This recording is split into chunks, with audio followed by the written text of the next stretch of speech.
Nggih Lur. Bismillahirrahmanirrahim. Assalamualaikum warahmatullahi wabarakatuh.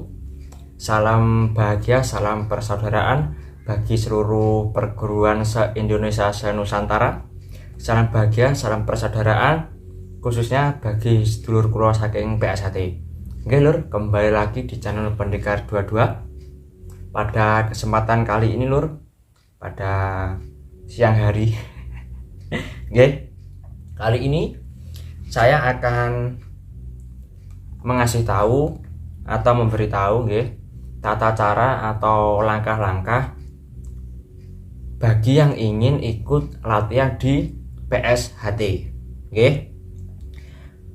Dan sedulur semuanya, ya tidak khusus latihan di PSHT, perguruan semuanya sama nggih.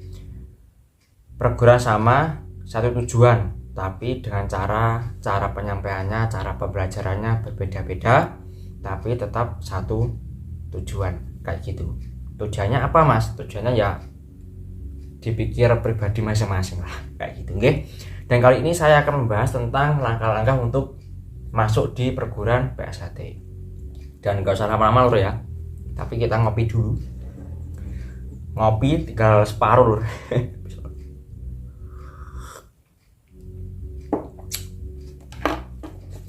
Kalau tidak dirokoki kurang afdol katanya.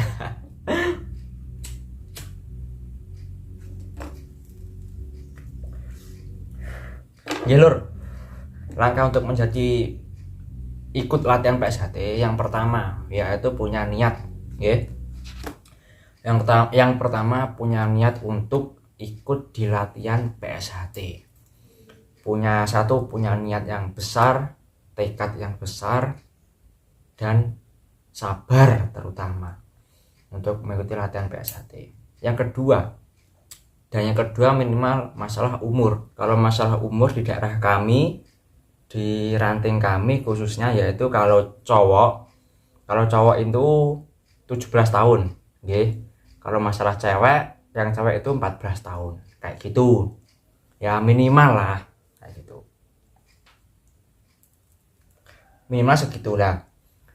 Kalau di SHT Lur, kalau mau yang bapak-bapak yang sudah lansia itu tidak memandang umur nggih. Itu yang minimal cewek segitu, cowok segitu tadi nggih. Dan kalau sudah mbah-mbah 60 40 sudah lansia 80 tahun itu enggak apa-apa, tidak dipermasalahkan ya, tidak membatasi usia. Nah, yang terpenting apa? Yang terpenting punya niat dan tekad. Ya, satu lagi sabar kayak gitu nggih. Tuh kalau umur 30 ke atas itu masuknya sudah privat itu ya bisa dibilang latihannya tersendiri dari remaja kayak gitu ya, sama ajarannya, namanya beda namanya aja lah kayak gitu oke. Terus yang ketiga yaitu harus izin sama orang tua nggih. Harus izin sama orang tua, itu yang pertama. Soalnya di kasus kami banyak ada yang ikut latihan ya bisa dibilang sembunyi-sembunyi, tidak izin sama orang tua ya, bisa dibilang katanya tidak boleh sama orang tua, terus ya masalah alasan-alasan lain nggih. Waktu tahun lalu ada yang ikut terus dimarahin sama orang tuanya, alasannya itu Lur, sayang juga nggih. Yang pertama ya itu tadi, harus izin orang tua khususnya. Terus selanjutnya harus memiliki sakral dulu ya, sakral atau baju latihan di PSHT.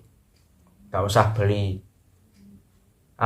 ban polos, jambon, hijau, putih kayak gitu, enggak perlu Lur, itu ada tahapannya lagi. Yang terpenting kalau masuk SHT terutama siswa, yang penting mempunyai seragam dulu ya, seragam siswa PSHT kayak gitu. Dan kalau di ranting kami Lur, kalau di rayon kami itu siswa kalau mau masuk pertama yaitu harus izin terutama orang tua. Terus yang kedua, kalau tidak punya baju sakral, itu suruh masuk dulu. Ya suruh pakaian bebas tapi sopan. Ya penting polos hitam kayak gitu. Tidak harus membeli di waktu itu latihan, harus membeli. Ya gini loh pengalaman, soalnya ya ada saudara-saudara kita yang sudah warga ya biasanya kan dari segi ekonomi kan ada yang mampu, ada yang tidak mampu gitu. Terus kita tidak diwajibkan pertama harus membeli sakral kayak gitu, tapi kita sebisa mungkin kalau awal bisa membantulah kalau masalah sakral kayak gitu. Dalam arti membantu itu lur gini, itu dari lungsuran atau bekas-bekas mbak-mbaknya yang mas-masnya atau mbak-mbaknya yang kemarin-kemarin sudah di pengesahan di rayon kami, itu sakralnya kita lungsurkan atau kita kasihkan ke adik-adik siswa seterusnya. Jadinya siswa masuk itu tidak dibebani dengan membeli sakral kayak gitu. Kalau semisal siswanya ada 5 yang pengesahan ya kan, ada 5, terus ada lagi 7 yang baru. Nah itu yang 2 ya bisa nggak bisa harus beli kayak gitu ya. Tapi kebanyakan alhamdulillahnya siswanya kalau masalah sakral di rayon kami khususnya bekas-bekas atau lungsuran dari mbak-mbaknya atau mas-masnya kemarin yang sudah pengesahan kayak gitu. Jadinya tidak bermodal banyak-banyak nggih. Rokok dulu.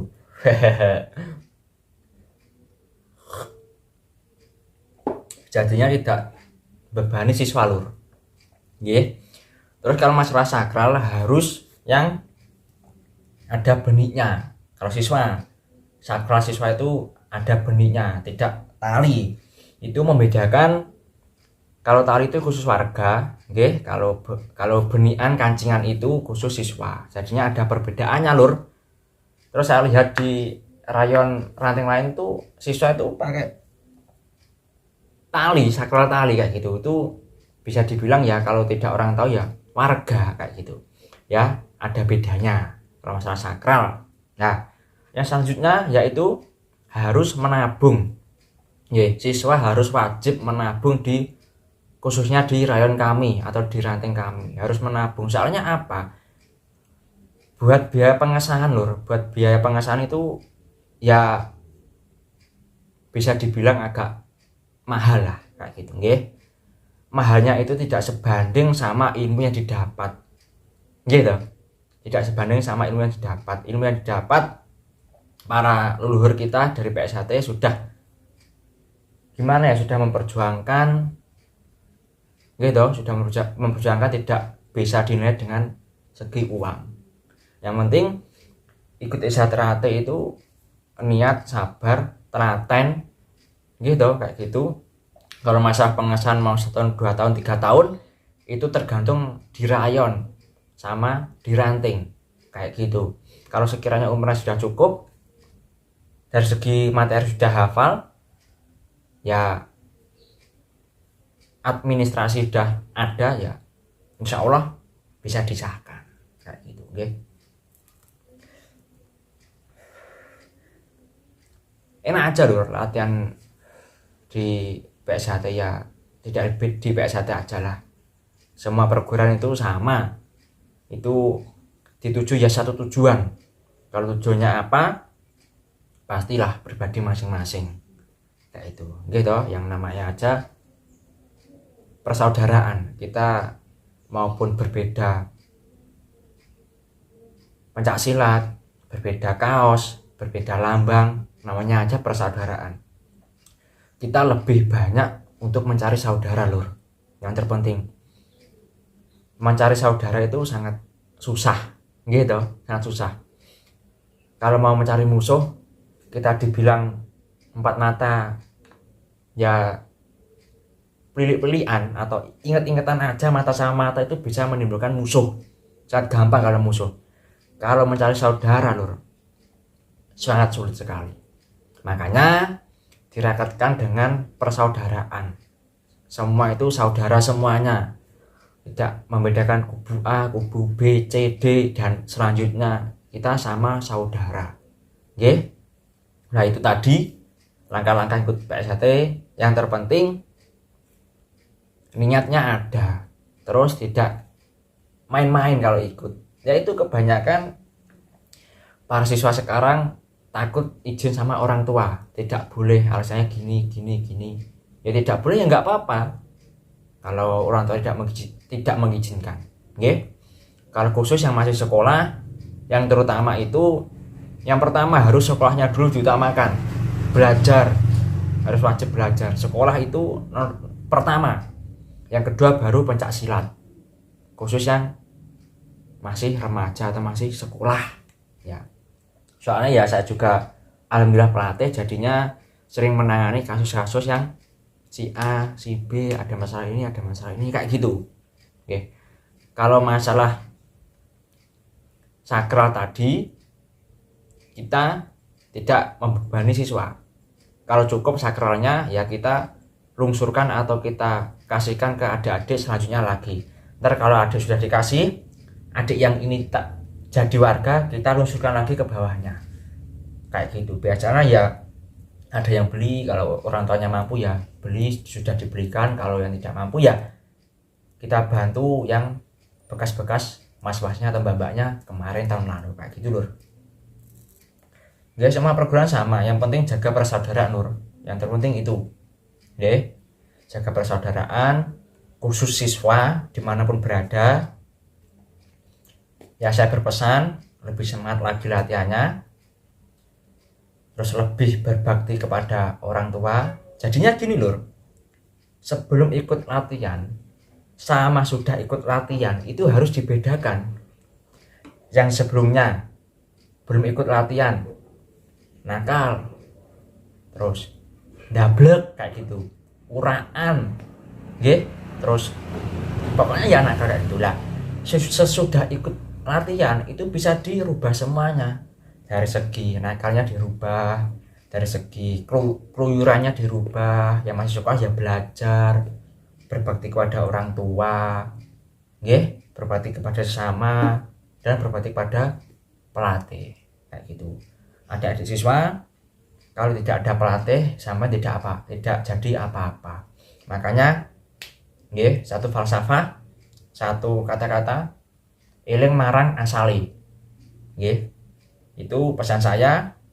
Kalau sudah disahkan menjadi warga setia hati terate, jangan melintang atau jangan jangan keluar dari ajaran ilmu setia hati terate khususnya kayak gitu. Saya lihat di medsos, media kayak itu, ngeri lur, ngeri kayak gitu. Sepengalaman saya latihan di STR tidak ada ajaran yang kayak gitu. Saya lihat di medsos itu sangat miris sekali. Kebanyakan ya para adik-adik warga yang baru jadi, saya melihat tuh miris sekali. Padahal gak enak ajaran kok gini, tapi kok gini kayak gitu loh. Saya miris ya. Pesan saya untuk para pelatih khususnya para pelatih harus sabar mendidik siswanya. Saya mudah juga pelatih, harus sabar, dibanyakin sabar. Dan khusus adik siswa harus tekun, harus menghargai seorang pelatih. Sampai kalau tidak ada pelatih tidak bisa apa-apa. Sampai harus disiplin, berbakti pada orang tua, terutama yang awalnya tidak bisa bahasa sopan, terus ikut STRT bisa bahasa sopan ke masyarakat, ke orang tua, ke pelatih sampean masing-masing kayak gitu lur. Jadinya selagi sampean dapat ilmu ESA kayak gini, ya udah kayak gini aja. Maksud saya itu tidak melintang itu. Kalau ajaran STRT ya lurus, tidak usah melintang ke B. Kayak gitu. Kalau masalah hatian yaitu tadi, saya ulangi, niat, sabar, yang terutama itu izin kepada kedua orang tua, terus izin ke rayon, ranting kalau mau ikut latihan, wajib menabung. Wajib menabung, soalnya ubur ampen atau syarat-syarat di STRAT banyak, nggih, banyak kayak gitu ya lur ya. Dan cukup segitu saja nggih dari saya berpesan itu tadi ya, dipahamilah, diresapi, dan semangat buat para pelatih sedulur saya dimanapun berada, dan semangat para adik-adik siswaku semuanya yang menjadi calon warga di tahun ini. Mudah-mudahan diberi kesehatan, kelancaran, dan tidak ada halangan suatu apapun. Amin amin ya robbal alamin. Oke lur, cukup gitu saja. Kalau ada pertanyaan terus di kolom komentar, ya, dan jangan lupa dibantu like, komen, subscribe-nya agar channel Pendekar 22 lebih berkembang. Oke, cukup situ saja. Wassalamualaikum warahmatullahi wabarakatuh. Salam persaudaraan.